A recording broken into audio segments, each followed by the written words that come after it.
this morning Ukraine's government is in the midst of a purge. That is because of this scandal in the Defense Ministry. Several senior officials, including the Deputy Defense Minister, have resigned. President Zelensky, elected on a pledge to crack down on corruption, removed a number of key government figures accused of misusing their positions for their own gain. Informasi baru keluar tentang betapa korupnya Ukraina. Beberapa media memberitakan proses pembersihan skandal korupsi di Kementerian Pertahanan Ukraina. These days, corruption in Ukraine is all over the news.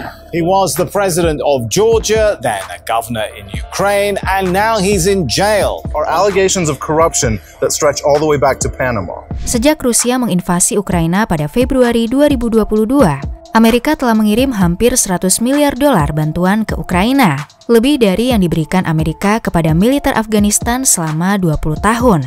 Sayangnya tidak semua uang itu sampai kepada orang-orang yang benar-benar membutuhkannya. Ukraina menjadi salah satu negara paling korup di Eropa, sehingga uang bantuan tersebut berakhir di tangan oligarki Ukraina. Ukraina telah menghabiskan miliaran dana Amerika untuk banyak hal, selain pertahanan dan ekonomi. Namun tidak ada yang diizinkan untuk membicarakan hal ini, dan inilah korupsi gila yang terjadi saat ini di Ukraina. Sebelum perang di Ukraina dimulai, berita banyak berbicara tentang betapa korup dan terbelakangnya Ukraina. Selain itu, akhir-akhir ini korupsi di Ukraina ada di mana-mana. Tapi begitu Rusia menginvasi, semua kabar itu hilang.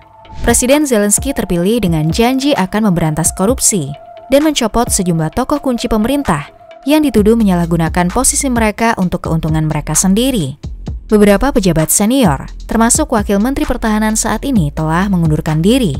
Namun para pejabat di beberapa negara, termasuk Amerika Serikat, menuntut lebih banyak pertanggungjawaban atas bantuan yang diberikan, mengingat skandal korupsi yang merajalela di Ukraina. Ukraina merdeka dari Uni Soviet tahun 1991, tapi inilah hal tentang hidup di bawah diktator Soviet selama hampir 70 tahun. Orang mulai lupa apa yang diperlukan untuk menjalankan negara mereka sendiri. Ini yang terjadi pada Ukraina ketika secara resmi memisahkan diri dari Uni Soviet, tersisa kekosongan kekuasaan yang sangat besar. Padahal negara membutuhkan seorang presiden dan konstitusi yang membuat pemerintahan bekerja. Dan hal-hal itu tidak muncul begitu saja dalam semalam. Jadi siapa yang melangkah untuk membimbing Ukraina menuju kemerdekaan barunya? Keluarga yang kuat dan bisnis yang berkembang selama tahun-tahun Soviet Ukraina, tiba-tiba korupsi menjadi bagian inti dari negara baru itu dijalankan. Ukraina menjadi kacau. Hal-hal seperti penyuapan, penempatan anggota keluarga pada posisi kekuasaan, hingga transaksi pintu belakang. Hal-hal ini dinilai layak dan bukan sebuah kejahatan. Ini cukup gila, bahkan ini merupakan hal mendasar untuk bagaimana pemerintah berfungsi dalam suatu negara. Hal-hal seperti ketika Rusia pertama kali menginvasi Ukraina pada 2014, tidak ada pasukan keamanan negara yang memiliki peralatan, uang atau pelatihan yang diperlukan untuk menghentikannya. Itu semua karena dekade oligarki Ukraina menyedot uang dari tujuan penggunaannya tahun 2014. Ukraina dan seluruh dunia menyadari itu masalah besar. Setiap kepemimpinan Ukraina membuat janji besar untuk membasmi korupsi, namun justru hal-hal berubah dari buruk menjadi lebih buruk. Selama lebih dari 30 tahun, Ukraina tidak berbuat banyak untuk menghentikan korupsi di pemerintahan. Satu-satunya langkah nyata untuk membasmi bisnis yang korup adalah sistem pengadaan publik yang disebut Prozorro.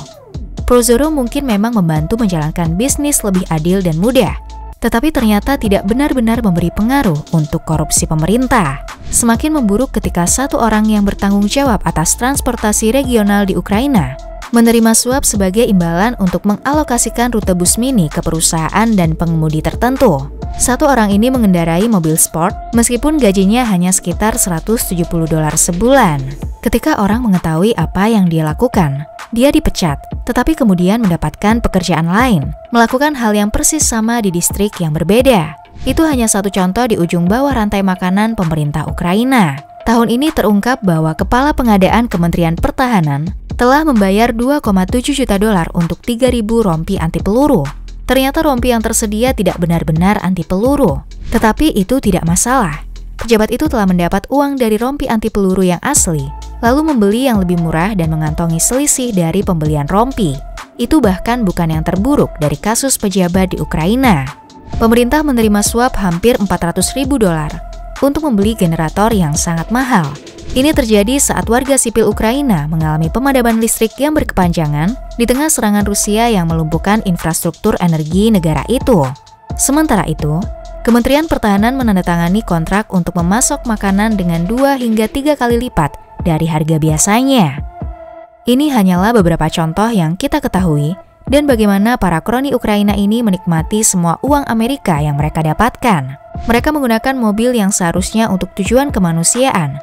Mereka justru menggunakan uang bantuan untuk berlibur mewah ke luar negeri, membeli properti mobil sport, pakaian desainer, perhiasan dan jam tangan emas mewah senilai ratusan ribu dolar. Tidak peduli berapa banyak korupsi Ukraina terungkap, pemerintah menolak untuk melakukan apapun tentang hal itu. Presiden Biden menyebut perang dengan kutipan, pertempuran antara demokrasi dan otokrasi, antara kebebasan dan represi, antara tatanan berbasis aturan dan yang diatur oleh kutipan brute force. Dan pada kenyataannya Amerika memiliki banyak motif tersembunyi lainnya untuk mendukung Ukraina. Itu adalah alasan yang tepat untuk menggulingkan Putin dan waktu yang tepat untuk menjauhkan Eropa dari gas alam Rusia dan meminta mereka beralih ke gas alam Amerika seperti yang diakui oleh mantan Menteri Luar Negeri Amerika Serikat, Condoleezza Rice. Itu juga cara yang bagus untuk menguji kemampuan Amerika untuk memobilisasi peralatan militer untuk perang. Itu sangat menguntungkan kompleks industri militer. Setelah itu masih banyak alasan lainnya. Karena semua alasan inilah, Amerika perlu melakukan apapun untuk mempertahankan penampilan Ukraina sebagai korban yang tidak bersalah, sehingga Amerika harus terus mengirimkan bantuan uang. Aktivis anti korupsi Ukraina telah menggali kotoran yang coba disembunyikan oleh pemerintah. Para aktivis mempertaruhkan segalanya untuk menerbitkan laporan tentang korupsi, meskipun mereka tahu mengkritik pemerintah Ukraina selama masa perang dapat membuat mereka dalam masalah nyata. Dan sejauh ini upaya mereka telah membuahkan hasil dalam beberapa bulan terakhir. Pejabat terpenting Ukraina telah mengundurkan diri, atau Zelensky harus memecat mereka atas tuduhan korupsi. Tujuan akhir Amerika jelas. Amerika ingin membuka Ukraina untuk bisnis, sehingga perusahaan Amerika dapat masuk dan menyedot negara kering seperti yang telah dilakukan Amerika dengan negara lain berkali-kali.